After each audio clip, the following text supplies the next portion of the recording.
this is an algorithm overreach. Meta's implicit solicitation policy is incredibly opaque and, I believe, dangerous for creators. The suggestive element is in the eye of the beholder, so we don't know what the algorithm deems suggestive.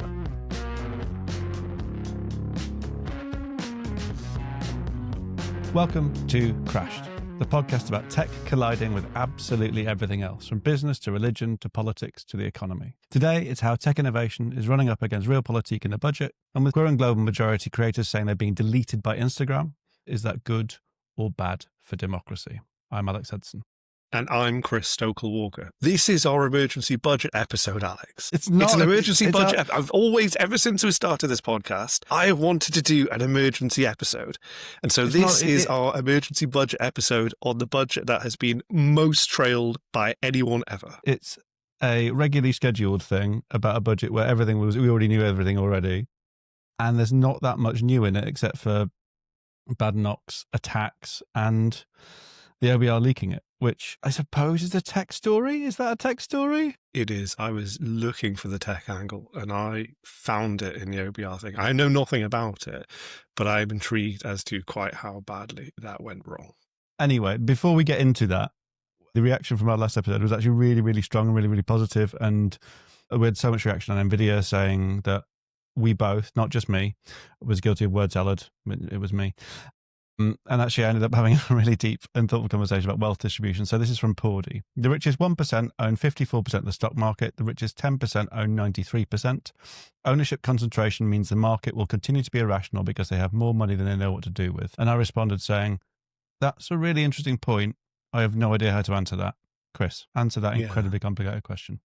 I did English literature. I studiously avoided everything to do with economics.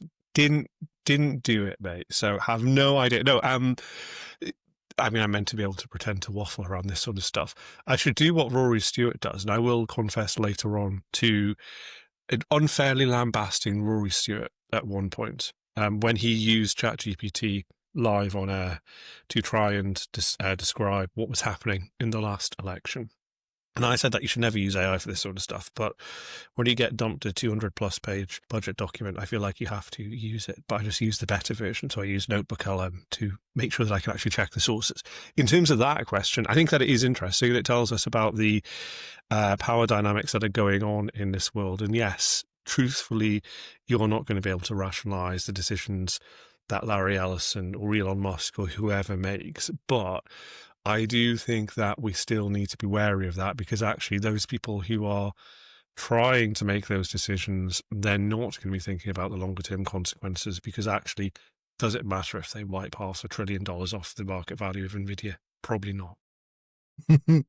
I think on your ChatGPT point, I am a massive evangelist. I believe that it really helps. And then I found myself today, when that OBR thing broke, I didn't go straight to ChatGPT to make it distill it for me. So maybe that's the disconnect in work process, and that we assume that everyone already understands it. And now it's not quite as built into people's working process until you see the M- as perhaps it might be. Maybe. I thought that it was a really useful way. So I put the OBR thing into Notebook LM and I said, what is happening in terms of tech here? And it pulled out some really interesting 15-minute podcast that it gave you. If only. No, instead I will make everybody listen to our 60-minute podcast with real human beings. That's why you are listening to this right now. So, right, there we go. We're recording this on budget day, and if you're listening to this, it's the morning after. And if you want the headlines about the two child benefit cap lifting or Badenoch's attack, child benefit caps, there are plenty of better places for that. We've already mentioned Rory Stewart once. I'm not saying he's the best, but there are many places of two white men talking about stuff like this. So I've spent my day making sense of those issues elsewhere, but this is about tech intersecting everything, and the budget is no different. So Reeves, Chancellor, has been boxed in by weak growth, tighter borrowing rules, and she's pledged not to increase income tax, even though she sort of has national insurance, VAT, which means that big spending on big tech was always going to be unlikely. And so where previous governments have really pushed business first, innovation first, Silicon Roundabout first with AI, quantum, I think I've gone back through the speech and AI has only been mentioned once. And so it's buzzwords around growth and progressive, but it's actually, this was meant to be the cost of living budget, and instead it's been titled the sort of record tax budget. And there isn't that much on AI, quantum, or business. Chris, did you spot anything that I didn't spot? Yeah, I mean, we had if you live in South Wales, then you are having a happy time right now, because obviously you have a £10 million investment. I always love these announcements come budget day because you get like shout outs to very specific areas, and they make very clear the Chancellor of the day that this is only down to the local MPs' hard work lobbying them that they get a new roundabout or whatever. They have that £10 million investment for world-leading semiconductor technologies and a cluster appearing around there. We did also have, I think, a sort of confirmation, as always with government, you get re-announcements of these sorts of things. So the AI growth zones, that South Wales one joins the Northeast, joins North Wales as well. What was interesting, both in terms of the way in which it was hyped up and the way in which actually probably doesn't mean all that much, was within the budget document itself, there was an advance market commitment to spend up to £100 million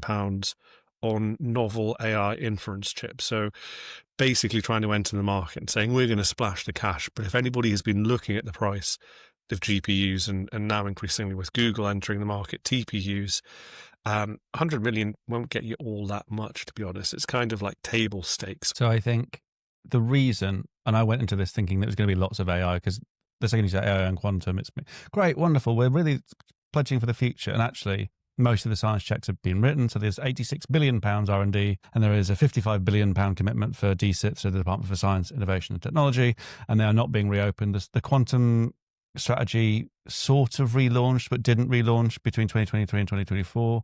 I tried to find an example of an output from anyone that's received quantum funding. And so far it appears to be just there are a lot more PhDs with the word quantum in their doctorate title. Am I being pessimistic? Am I being too close to Westminster? Or are we just funding things into this black hole and there isn't any real process of what is coming from that? Well, with quantum, it's particularly difficult, right? Because with quantum, there are still fundamental issues with the technology that mean that actually it's not quite ready for prime time yet. And we are thinking about the promise of tomorrow. While AI has captured people's attention over the last 3 years now, basically, we are, I think, not paying as much attention to the promise of quantum in the years to come. So I think maybe you're being a little cynical in the sense of actually this could pay off in the long run, and it's no bad thing necessarily that we have more people doing PhDs. I say this as the proud possessor of a relatively recent PhD. I did admittedly only do it over about a year rather than 5 years. I did it through prior Should practice. I be introducing you as Dr. Chris? Well, you know what? I'm not one of those wankers, so no, it's all right. But, I do have it. I have a university job as well for 1 day a week. They never get mentioned because they don't recognise what I do outside of the university, which I think is more for them because I have a relatively high public profile in comparison to many academics. So we won't mention them. But Not that you're bitter, not that you are waging an internal crusade about all of the I am. They need to pay more attention to practicing what they call practitioners, which I think is a really valuable part of academia because you need theory and you need to practice combined. But I did very spitefully say that I wanted the doctor on my office stool at university. So they did do that pretty pronto. I've forgotten what I was saying now. Oh, I was saying, yes, PhDs, right. So PhDs. Yeah. So we were talking about the importance of like PhDs. And I think that it's fine to be cynical about it. But I think that actually those PhD theses that have quantum in them now can be the spin outs and the startups of 10 years down the line. Might surprise you, Alex, given that I'm quite a cynical tech reporter that I'm saying this, but I think that there are opportunities here where the UK, by all understanding, is pretty far forward in quantum in the world. You hear Keir Starmer, you hear the AI minister, you hear Liz Kendall talking about how the UK is number 3 in AI, and we're such a distant third. But in quantum, actually, we are quite a distant first. And so I think those PhDs might not mean all that much now, but 5-10 years down the line. Is that surely, albeit I'm not one to regularly quote the Tony Blair Institute. No. But they were doing a piece of research, and so they say that the UK quantum hardware projects are 10 times smaller than in France and Australia, and that doesn't account for all of the work that the EU is doing in this space. And you're still saying that it's still leading the way. Well, I think that it's not scale. I think it's quality of research. I think that actually we were one of the first to get there, and that we're kind of leading still in terms of our understanding of it. Like, yes, they might be bigger in terms of scale, but I think, and in all jobs, you have to kind of take with pinches of salt what people tell you. They will always try and champion this stuff, but there are people who are jaded within that sector who say, no, actually, the UK's quantum supremacy is something that we should be proud of. And so I kind of bow to their superior knowledge on this sort of stuff. Was that pun intended, or was that pun entirely inadvertent? Well, I'm a wordsmith, aren't I? So, look, but what I'm saying is, yes, now, not a big deal, fine. In the future, very possibly a big deal if we get all of the issues that are currently around quantum sorted. Big if, I admit, but there is still time. And actually what was interesting was in the budget, organisations like Innovate UK will be really vital for that. 130 million was pledged in the budget. And I know that when we're talking about budget, you're talking about big numbers in our view, but actually in the grand scheme of things, probably not that big a story. But I think actually 130 million for a new growth catalyst program, they tend to have a decent rate of return in terms of success on those sorts of things. And so actually that, coupled with kind of keeping on plugging away at this sort of stuff, might be interesting. I am a huge quantum evangelist. I have just been commissioned to write this deep dive piece into it that I can't talk about yet. But I was looking through the numbers about the projections of it being an £11 billion British industry by 2045. That seems tiny, given that I'm saying, given all my research, that there is a realistic chance that quantum provides the backbone and the skeleton and the framework for the next generation of computing, and really what moves the dial when it comes to processing power and compute, and all of the AI thing that we think is possible with AGI requires quantum to make it practical. £11 billion is not a big industry. And so how do we get from 11 billion to more? Well, quantum supremacy. I think that whenever that point, we've shaken the bottle of like Coke so often, keep shaking, something will pop eventually. And then we've projected 11 billion. That moment when it comes, when the quantum supremacy is reached, when you can make it stable, the stability thing. So rather than it being necessarily that quantum computing isn't possible now, it's possible just for fractions and fractions of fractions of a second. And then it falls down and it doesn't really work in practice. So it's a nice scientific experiment. It's not really people's day-to-day computing. The moment that changes, suddenly then Moore's law goes out the window, where compute doubles every 2 years. I think, is that still correct for Moore's law? Have they changed Moore's law now? Yeah, no, that's about right. I mean, to draw an analogy, I think it's kind of interesting. You're kind of like comparing where we were when we first were trying to like tame animals for like farmland and harvesting that sort of stuff, working the land. Like, we could only use it for a little bit, but we realized that there's promise there. If we can actually make it happen, you start to kick off a real significant revolution that can fundamentally change everything. For all of the furore around AI and the amount of billions and infinite press releases all mentioning AI, the real change could come through quantum. And I think the tricky thing comes with it's incredibly boring to explain, even though we are going to devote an entire episode to it at some point. Might be off that week. It is incredibly laborious to make work. It doesn't work yet. And when it comes to the possibilities of what it could do, no one really knows what that is yet. But for AI to reach AGI, it needs quantum. For the compute to take up 90% less energy, you need quantum. For stuff to do in the sci-fi movies that you can only really perceive of, you need quantum. For processing to really take charge of what happens next, you need quantum.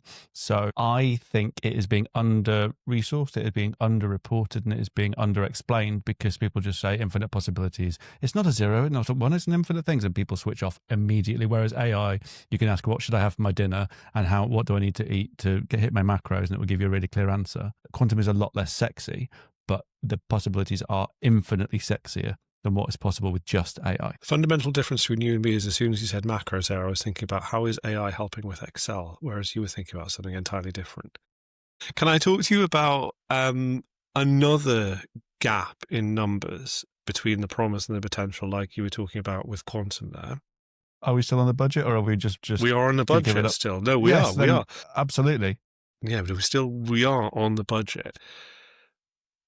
This is actually in many ways, one of the questions that we could have asked at the end, the question to which it seems like there is not actually an answer, which is what impact will AI have on the UK economy? It feels like it just writes all of the speeches. Like the amount of government documents and white papers you see where you're like, oh, and coming it from a very, very understood version of what LLMs are up to, you can see where the LLM, and they haven't prompted it properly and they're still using like catch-all Gen X speak across those. So I think that's the first thing. When it comes to AI and the economy, I don't think there are advantages because economies are all relative. And so if the global economy moves, then the British economy moves. And when AI hits critical mass, it moves. I don't know which way the economy moves. It moves one way or the other. And Britain is, as you say, a distant third in that. And so anything that the British economy does with AI doesn't really move the global markets or even the British market. It requires the global picture on AI becoming clearer, I think. What do you think? I think that you may have been the person that released the OBR report early. Do you actually secretly work for the Office of Budget Responsibility? There were so many jokes across social media this morning. Oh, it's my first day at the OBR doing the social media release. Like, it was funny the first time. I saw it the first time. I was like, okay, that is mildly amusing. When I saw it with the fifth, I was like, oh, come on. Also, who devised that joke? Who came up with it? Who was the first one? They deserve the credit. Everyone else, reductive, derivative nonsense. So the reason why I think that you work for the OBR is because you have taken a view similar to the OBR. So obviously they released their analysis of the budget smidgen early than they were maybe meant to. Apologies have been made. They are very, very sorry. We await to see who has been taken out the back and shot. Presumably we'll find out at some point in the next few days. Can you still say that? Is that still fine to say? I mean, we're not in a post-January 6th situation here, so I think we are okay with that. But we'll see. We'll let our listeners decide. They can write in, give us some feedback, and let us know. Do you want to apologise now, or do you want to wait for the cancellation? Good question. Do I get out ahead of it? Apologies have been made. I'm sorry if you feel like that was inappropriate. So the OBR puts out this analysis of the budget. I pour through that to try and find out what impact they think tech more generally is going to have. And they do have a nugget of information about how much they believe AI is going to improve productivity growth, that big laggard in the UK economy. And the thing that we are devoting a load of time, a load of energy, a load of effort, a load of money to is going to have this whopping great big impact of 0.2 percentage points in the next 5 years. I find that interesting because also this week we had the report by the Tony Blair Institute which seemed to say significantly differently. They were saying this is going to have an enormous impact. This is going to be something that you have never seen before. It is changing the world. It is a massive improvement on everything that has gone before it. And I don't really see how those add up. You were talking about the Tony Blair Institute before. Feels like, and this episode. Yeah, I know. Well, we have to ration ourselves. They are predicting huge productivity benefits. And actually, I think this speaks to what I believe is always the big issue with economists and economies in general, is that they tend to just pluck numbers out of the air and try and say that this is going to be the situation, whether or not it actually is. So trying to discern which way this is going to go, not quite sure. But I think that actually I'm a little bit more on your side, Alex. I think this is a little bit of a flop. And unfortunately for the government, they're putting a lot of political capital behind it to try and persuade people they need to adopt AI. And given that one of our guests for the next section has already arrived, we should probably wrap. We rambled anyway. We'll be back in 1 minute.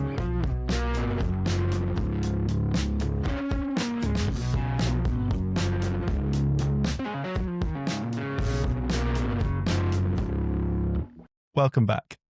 Another wave of account shutdowns has hit LGBTQ+, global majority and sex worker creators across Meta's platforms. Some lost their ability to post, others lost access entirely, all of them lost income. Meta says nothing has changed. Creators say everything has, and somewhere between those statements sits the truth about algorithmic enforcement, opaque safety teams, and a definition of morality outsourced to AI. Why has Meta shut down or restricted a set of creators who already post some of the most marginalized and least protected content online?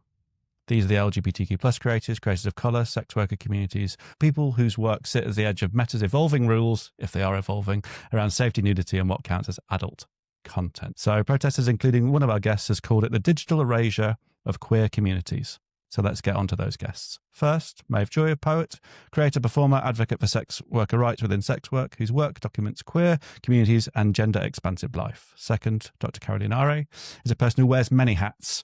They're an academic researcher, critic of platform safety models, who studies how moderation systems disproportionately affect women, queer people, and sex workers. She's a pole dancer and a digital criminologist focusing on tech governance. Criminologist is really hard to say. Thank you for both for being here. So I think the first question is to both of you, maybe Maeve first. What has happened over the last few days? So on Saturday, I was having a nice Saturday, as you do. Finally had a weekend off because I work in nightlife and November's quiet. But I got home, I was on Instagram messaging someone, and then I got a message saying, Maeve, your account's been suspended. So we have a Sexquisite artist chat. For people that don't know, Sexquisite is a performing arts company platforming sex worker artists across cabaret, theatre and nightlife. We use art to impact meaningful change, and we're committed to creating paid creative opportunities for sex workers. Anyway, so I posted in the Sexquisite artist chat that I'd lost my account, and April, who was our resident host, said same. And then I said to the group, I was like, I can't use Instagram. Can you check if Sexquisite's still there? And is Riot still there? Riot is a queer rave that I co-run. And people told me Sexquisite isn't there. But then I also got a notification that my Facebook had been shut down. And so altogether, we lost 7 to 8 accounts. My Facebook came back pretty quickly. Her personal page, which was very vanilla, just featured cats and hot chocolate mainly, came back. But she still lost her cabaret page. My Maeve account came back the next day, thank God. But I got a notification that the Sexquisite page has been permanently deleted, as well as the Sexquisite podcast page being deleted, and something called UK Sex Worker Pride, which I founded this year, has also been deleted. And we made a backup page. I decided to try, have momentum and be positive, and I wrote an article that went echo chamber viral, and I made a backup page that quickly got lots of followers, but literally an hour ago got a notification that that account has also now been suspended. Has Meta said anything to you about this? No, literally, I can't get through to anyone. It's always just like, we'll review your account, or once it's been reviewed and they've reviewed it and they don't agree with it, it's been permanently disabled. The podcast page featured people fully clothed, so it makes no sense. And as Carolina was telling me yesterday, that in the Meta guidelines you're allowed to talk about sex worker advocacy, and so we have been adhering to guidelines. And also we're really in the loop about the Online Safety Act and how it's been creeping its way into legislation over the years, and we've been changing and adapting to the guidelines. What we once posted in 2019 doesn't match what we post now. I never post anyone with their arse out, not that it matters, but I never do. Most people are fully clothed in stage costume, always censor words, and mainly we've just had lots of swipe overs about sex worker rights and legislation. And Carolina, I was listening to you yesterday talk with Maeve about this. Your piece of advice at the end of that was very much to those creators being really, really careful about what they post. And if Maeve, as she's saying, is already being really careful, why is this happening to even the most careful and the most diligent creators? I mean, it's beggars belief what goes on, but I mean, apart from the geopolitical changes of obviously queer sex working and sex positive content being less and less welcome on platforms due to a Trump presidency, I actually believe that this is an algorithm overreach.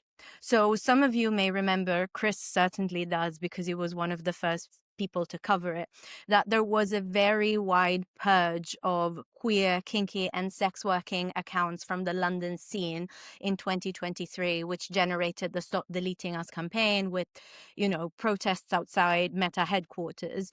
And at the time, I said that I thought that was happening as a mistaken enforcement of the solicitation policy that Meta platforms have.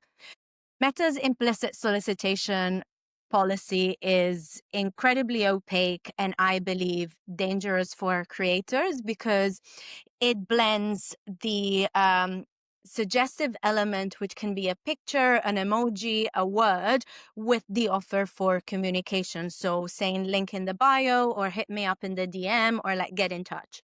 The issue is that the suggestive element is in the eye of the beholder. So we don't know what the algorithm deems suggestive on the basis of Meta guidelines. And we also don't know what the algorithm is learning from. So maybe it censored something before, dubs that as censorship worthy, and then it snowballs. Which is why, so for instance, even algo speak, so censoring words, is not really foolproof anymore because the algorithm has learned from those words as well, which is why at this point, I myself, for instance, don't censor words as much anymore. I just try to be extremely careful about what I pair those words with in terms of offers for communication. But it keeps changing. It's a lot for creators to keep on to keep track of. I don't know if the algorithm has changed. We can't know because Meta won't tell us. What I do know is that obviously since Trump was inaugurated, Zuckerberg has made several changes to, for instance, policies about abuse of queer users. So what I do wonder in this case is whether there's been a relaxation of like anti-flagging rules as well. Like if a lot of users are now reporting pro-queer accounts, for instance, and something that I'm also noticing for creators that have multiple accounts in particular, is that everything tends to go down once one thing goes down.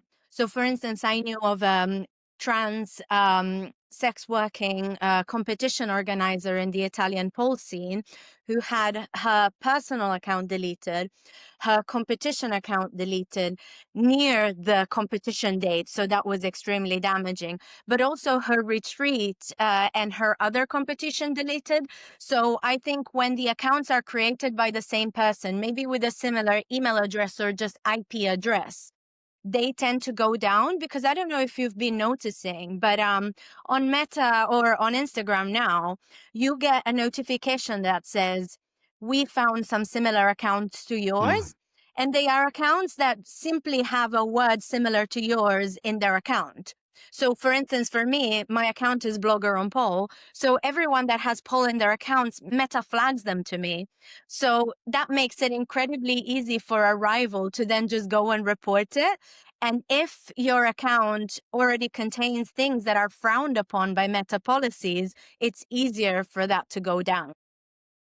And Maeve, I mean, what impact does that have on you then in terms of it's not just your personal account, it's your institutional accounts, it's all of these things. And obviously you're using social media, as we've talked about with Carolina before and stories that I've written. These social media tools are vital to maintain that community and to actually make sure that it thrives.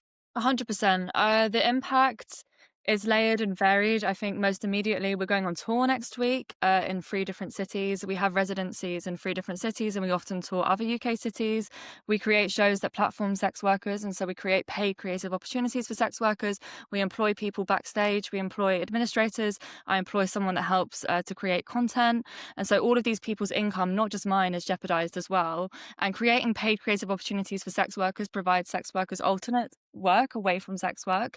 And so essentially what we could see happen is that we'll push people back into precarious forms of sex work.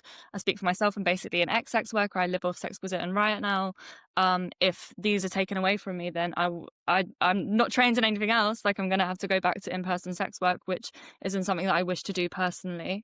And I've seen that happen as well with my friend Gemma Rose. She was a pole dancer, is a pole dancer and instructor, and she lost her account and she had to go back into working in the clubs. Also with my colleague Luna Minx, who also lost her account. And so I think it really is gendered violence. And they're saying, you know, we don't support sex work. Sex work isn't a good thing. And then they take away our means to access other forms of income. It's interesting hearing Maeve talk about that and about the idea of gendered violence. I mean, we've had also this week the Ofcom report on keeping women and girls safe, and not necessarily always the same thing because we're talking about a much broader church here. But it was interesting hearing you talk about the perception that perhaps something has changed within Meta as a result of the Trump presidency. We talked 4 years ago about this, the first kind of big real hit on LGBTQ plus accounts through Meta properties. And I'm kind of intrigued by the fact that, yes, the presidency seems to have changed, but actually it seems like within Meta, not a lot has changed. Like 4 years is a long time. You would have thought that they could have learned about some of those mistakes and adapted from those. Why do you think they're not? That is an excellent question, and I'm very glad that you asked it because it allows me to vent, which is something that I find myself increasingly doing in this space. I have an interesting relationship with Meta in the sense that I got an official apology from them for shadow banning in 2019 that kind of kickstarted a broader awareness that censorship doesn't only affect sex workers and pole dancers, but it snowballs onto a variety of users, and it's a broader, hard-hitting societal problem. I mean, yesterday when we went live with Repro Uncensored, Maeve and the other guests were saying, like, we are SWs, we do, blah, blah, blah. They were using all of these terms and initials that are changing language. They are stigmatizing their own language to protect themselves. So this is affecting political debate, education, everything. But I would say that what changed is that for a while, Meta was at least performatively interested in making things better for marginalized communities. They were saying, that there was that famous blog post in 2021 where they buried an acknowledgement of shadow banning, which they previously denied, saying, we will stop shadow banning Black creators after the death of George Floyd. So there was this continuous attempt by Meta to align itself with not activist causes, but at least diversity and inclusion. And, initially they didn't really want to, they kept me at an arm's length. They did speak to me. They did help me recover some accounts that were deleted on the back of a petition that I created. But they kept me at an arm's length because they viewed me as too much of an activist. And as soon as I got employed by Northumbria, the university where I did my postdoc, they started valuing me as a researcher and even invited me in for several workshops to feedback on policies. I don't know where that feedback went, but that interaction sort of continued throughout the years. The issue is that Meta is a revolving door. Employees leave, they come and go. The contacts that I had kept changing. And while before there seems to be at least a will amongst these people, that engaged with stakeholders to help individual creators with mistaken enforcement, that seems gone now. Like I can barely reach them. I have like hundreds of DMs from people asking me for help because they know that I've helped people before. But Meta are just like basically ghosting me. The political will to help individual activists doesn't seem to be there anymore. So I would say that is one major change. But just to revert back to what's happening, like, look, platforms have increasing demands on them to mitigate online harms and to protect people, although they also want to protect their image. This all wouldn't be an issue if their appeals processes were effective and transparent. They are not. Like, my participants in papers that I've written have called them dysfunctional and unfair. I have people that have paid thousands to hackers to get their accounts back. This is Meta actively endangering people that are desperate to get their accounts and their livelihood back. Like, this is negligent. This is not the way a democratic society works. And part of that society is now online, and Meta's appeals are failing. This gets to that really interesting point, doesn't it, I suppose, of the public square being run by private enterprises. Are these things now too big to fail, too big to regulate? If governments and regulators continue wanting to cozy up to them and don't engage in effective transparency mechanisms that prevent platforms from, going around them, then they are too big to fail. I was quite disappointed to see the EU going back on some of its promises when it comes to policy recently. What we can do as users and as people is that I've been noticing, not just in passing, not just, with people talking in general, but also just, through news coverage, through usage figures, that people are increasingly tired of the online world. So maybe we can withdraw some of our services and our time from these places that are cannibalizing our art, our social interaction, our income without giving anything back. And we can make them feel what it is to actually lose us the way they are stripping us of our own presence. But, communities still rely on them. And I think not from an online harms perspective, but from a accountability and justice perspective, these companies must not be too big to fail, and governments must not shy away from that. Then on that point around removing our labour, I've given lectures to this and then I was told that I shouldn't be making this reference, that actually sex work and the industry around it sets the standard for others to follow. So the sex work comes first, then media follows, and then the mainstream employment market kind of happens, and it's a 5-year cycle. So I know you've talked about the sort of fragmentation of social. Chris and I talk about it on a regular basis, about the fact that social is this hyper-fragmenting Web3. Everything becomes this sort of Discord, OnlyFans model. If this is the state of things as we move away from the sort of mass market social, you can't do one-to-many, what things are you going to try in the digital space to try and, I appreciate, not in ideal circumstances, but what are the things that you're looking to try and move where the conversations could be being had? So one of the lifelines that we had was our WhatsApp group, and that was a space when loads of people were getting deleted. And then we had people in our community be banned from WhatsApp because also owned by Meta, correct me if I'm wrong. And so one of my close friends was banned from WhatsApp because she uses her phone for work to see clients. And so we started making a Discord chat and we moved everyone over there. Although it's hard, not Discord, Signal, sorry, a Signal chat, and moved everyone over there. But it's hard to get everyone to use it when everyone's so used to using WhatsApp. It's the same with Instagram. Everyone's like, let's move over to Blue Sky, but who's really doing it? I was talking about this earlier, that it's like the party still continues even if we stop participating in it. And so I don't know, I think it's hard. I haven't got the answers. We obviously have a mailing list because we do events. I'm trying to get people onto my mailing list and do a Substack, and it's just about keeping the in-person events alive. I don't have the answers, actually. If anyone has any idea, could you explain the WhatsApp thing a little bit more? Because it's all encrypted, so you're not meant to be able to tell what's in messages, and the point is you still can see who you're messaging, just not what's in those messages. But I don't know much about people being banned from WhatsApp. Oh, really? How does that work? So much. So my friend Reed Amber was initially banned from WhatsApp for making a sex worker support group. The group got shut down and her WhatsApp was banned as well, and she was unable to use her number. And that's one case of someone using it for sex worker advocacy. But in this case, this is just sex workers having the actual WhatsApp banned. It started circulating around the group when people were like, make sure you turn on advanced chat privacy, because apparently if you don't do that, AI will scan for stuff in your messages and use that to inform advertisements on your phone, which is insane.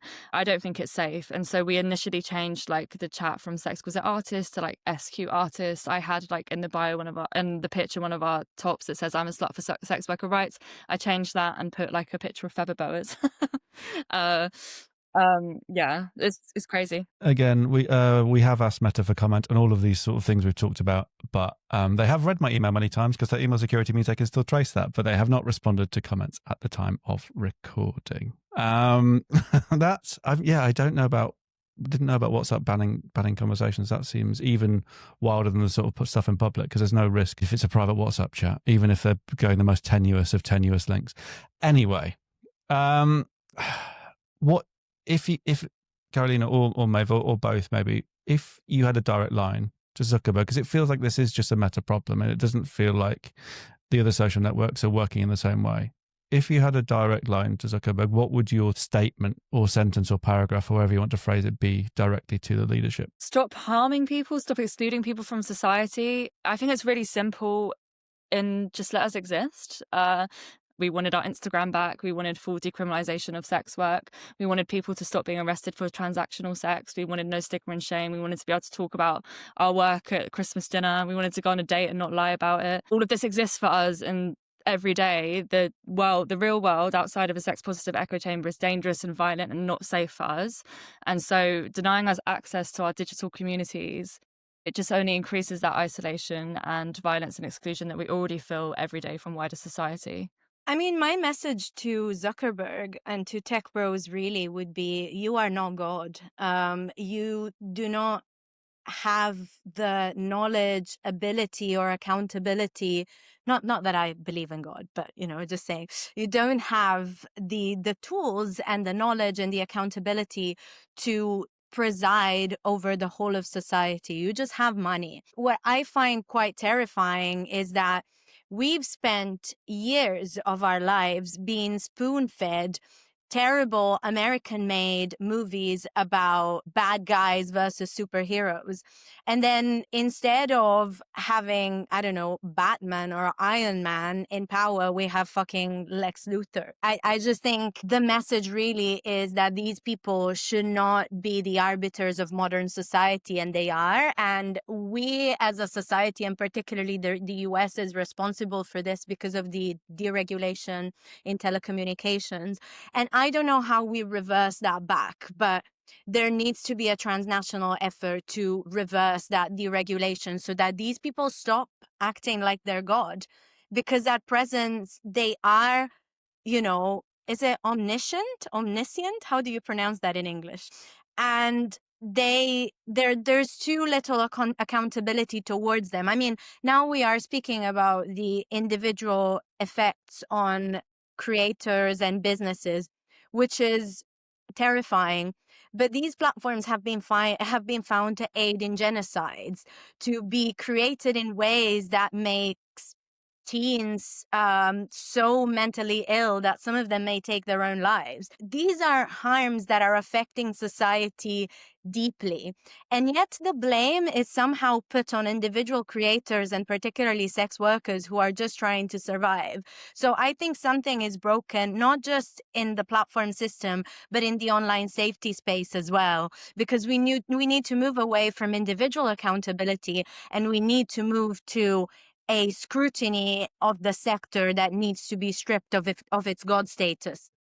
I've tried to sort of hunt around over the last 24 hours, and I've tried to find anybody from Meta's point of view.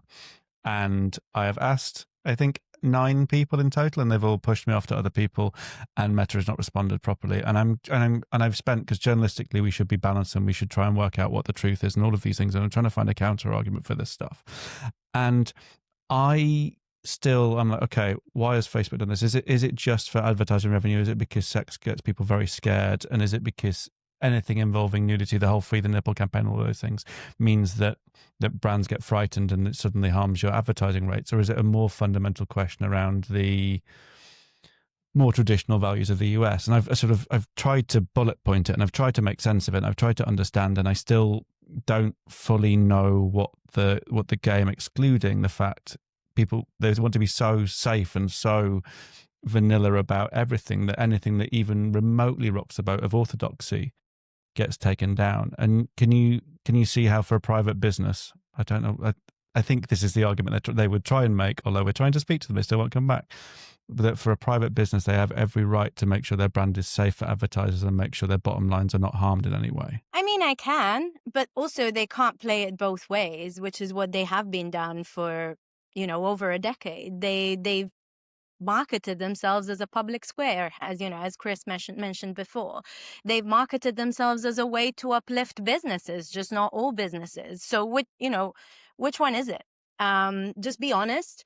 And I think the fact that they will not, do you remember when The Verge published that editorial when they were like, we are stopping to accept quotes on background, which is their very sneaky way of saying, a Meta spokesperson said, and then having to paraphrase whatever it is that they said. So that spokesperson becomes a mysterious talking head, and you can't apportion blame to anyone. Like, that is not a way you engage in a normal democratic society. And any other business that engages in practices that could be seen as discriminatory is held to accountable and has to somehow abide by certain rules. And now the rules are still shaky because online harms regulation and regulation in general is still being approved. But they have a history of playing it both ways, and I just don't think it's acceptable. I think, if we had someone here, they could have at least have conveyed their views, but the fact that they don't do that is again problematic towards scrutiny. We haven't even got into the Online Harms Act, and that's a whole deeper issue. How is this a product of that? Or maybe to Maeve, have you found any direct impact on your work? Referring to the Online Safety Act? Oh, yes. Oh my God, so much. So we started doing research into this, I think when did the legislation change? Was it July? Yeah. Yeah, when the first official Yes, implementation we of it, but it was noticed in passed our earlier. community before the age verification came in that lots of Instagram accounts were going down. And so I did an article for Polyestazine, and I was sort of researching and exploring whether it could be the fact that Instagram was scared about these hefty fines that they could be liable for if they're not protecting children online.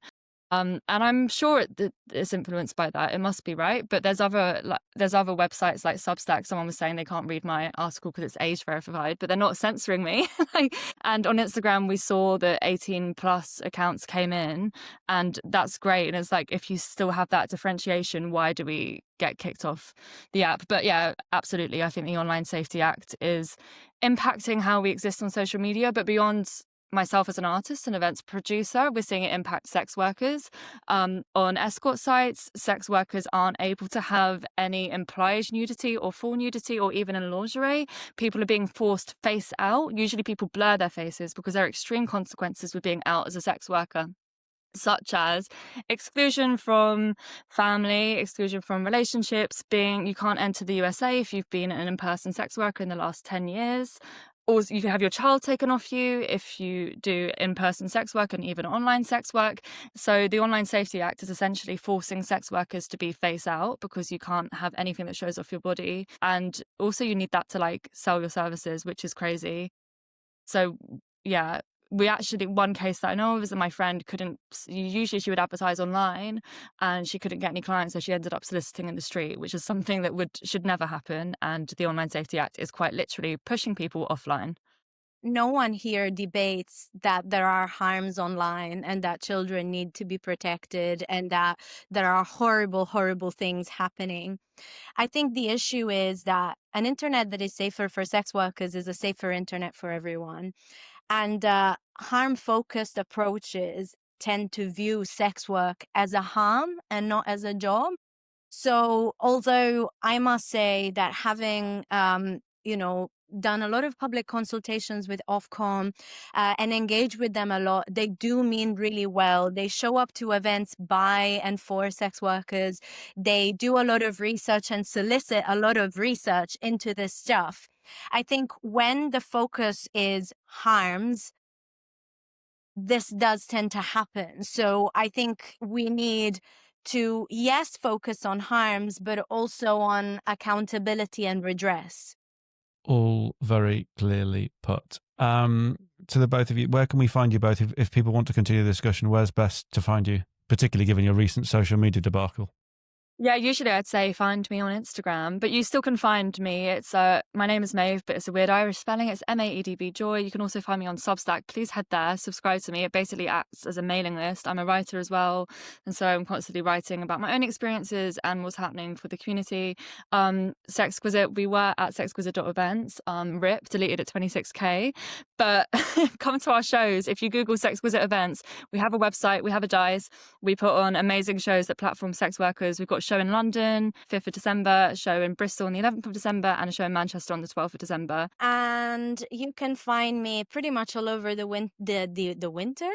internet at Blogger-on-Pol. Blogger-on-Pol.com is my blog, which I've recently revived because platforms were sucking the life energies out of me, and I've decided to put my writing into places that are just more conducive of creativity. But yeah, all over at Blogger-on-Pol and on LinkedIn as my actual name, Carolina Are. But I just wanted to actually vouch for Maeve's events. These are vital spaces for our community. And not just for our community, for everyone interested in self-expression, education, and in platforming artists that aren't Nepo babies. So I think it's just incredibly important not to lose these spaces, particularly in our day and age. And it's heartbreaking to see them go.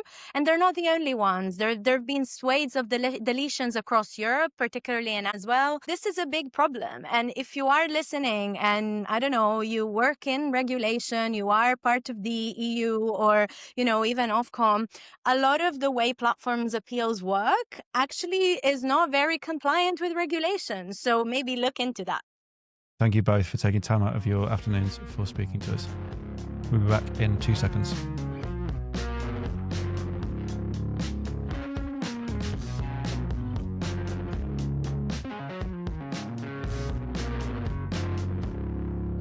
Welcome back. And just during the break, we were talking about what is and isn't in our feeds. And what I thought about them was just Robert Peston, who shows up every other ad in some spurious link to some. I don't fully understand why he's showing up, but it always clicks me through to some sort of pyramid scheme. But every advert, so either the algorithm has decided that I will click on Peston every time, or we're removing all of these things that big tech thinks are dangerous, and Peston is still Peston. Not obviously, to be clear, not the real Robert Peston, but the pretend Peston. Maybe that is the way, because this is such an intractable problem, right? And I don't, not to make light of it.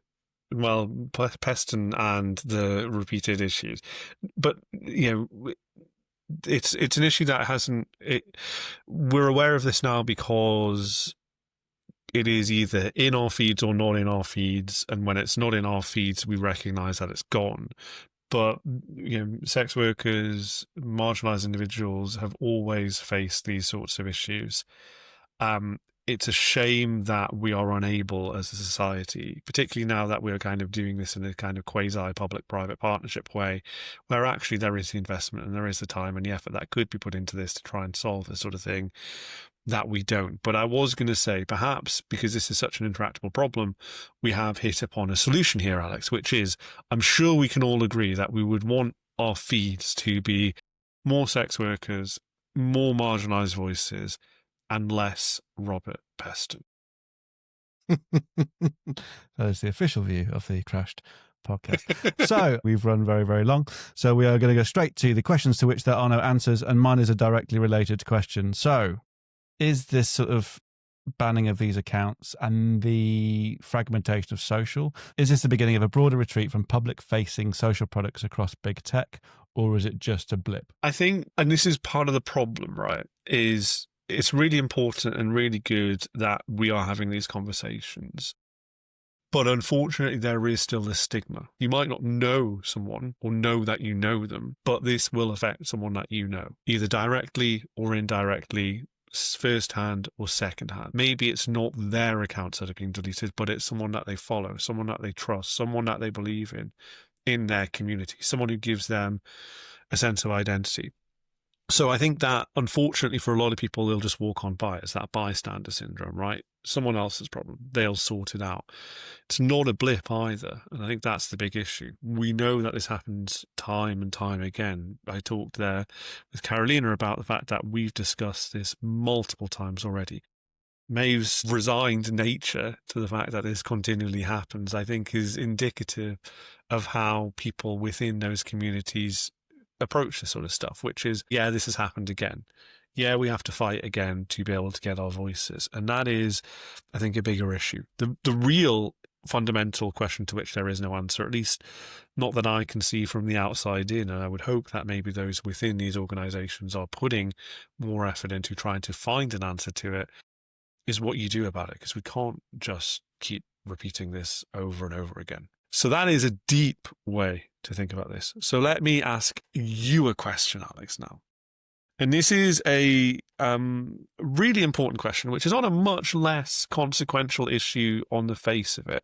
Did you see NVIDIA's little tantrum that they had with market analysts, where they said, no, actually, everything that you say is incorrect, and we are doing okay. Thank you very much. I can't believe you didn't listen back where I mentioned that in the little blip that I had to record at 11:30 at night. How dare you not re-listen to our episodes? Sorry, it was a very late night recording for you, that one. I do appreciate it. But yeah, obviously we saw these concerns around NVIDIA. We've seen reporting by The Information saying that Google is trying to woo away potential NVIDIA customers by saying, hey, we have these fancy new glitzy TPUs out there. They've powered Gemini 3, our latest AI model, and it does all sorts of cool things. Nano Banana is amazing. I'm fully ascribed to the Nano Banana crew.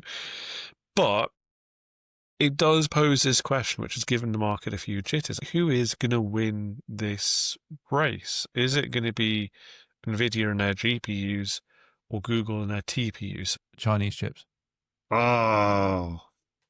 Given the work that is being done already across Eastern Asia, or it will either be somewhere in China or a place that we haven't even considered yet. I think Google and NVIDIA are obviously the front runners now, obviously doing huge stuff at the moment. I think I am not in the research enough to know whether it's GPUs, TPUs. That one you can have for you. I think that one I'm not fully across enough to have a really sort of understood view of.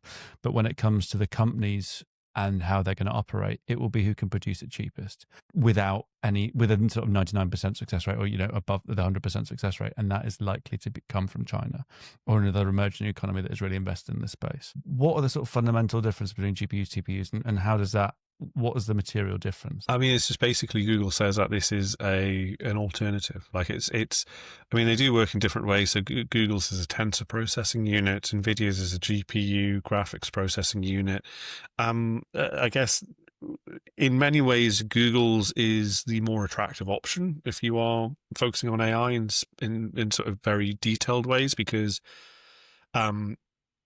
while we have seen, and I don't want to be this kind of podcast that gets into the architecture of computer chips, because frankly that is too much even for me. But is it?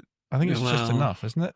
I don't know. I don't really want to get into Blackwell architectures and things like that. It just becomes emergency Blackwell architectures episode. That's how I will do that. You know what? We will emergency budget episode.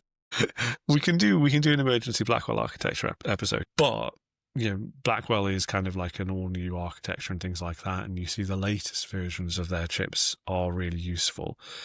But Google's is kind of built from the ground up, and so I think that's where they have the advantage, is that they are able to look at this afresh, able to look at the exact problems that you need to solve when you're trying to develop chips for either inference or for training. And they're able to say, these are like the real deal. And so here's how we close the loop. Actually, with all of that chat around quantum setting the standard here, it's whoever gets that quantum chip. And I appreciate it's not quite a chip. It's more complicated than that. I understand it's very nuanced about computing, but when all of this argument might be moot. And I think the first person to really grab hold of that and make that work, and I appreciate this is where we get into future gazing, and it could be 5, 10, 15, 20. The future is always 25 years away.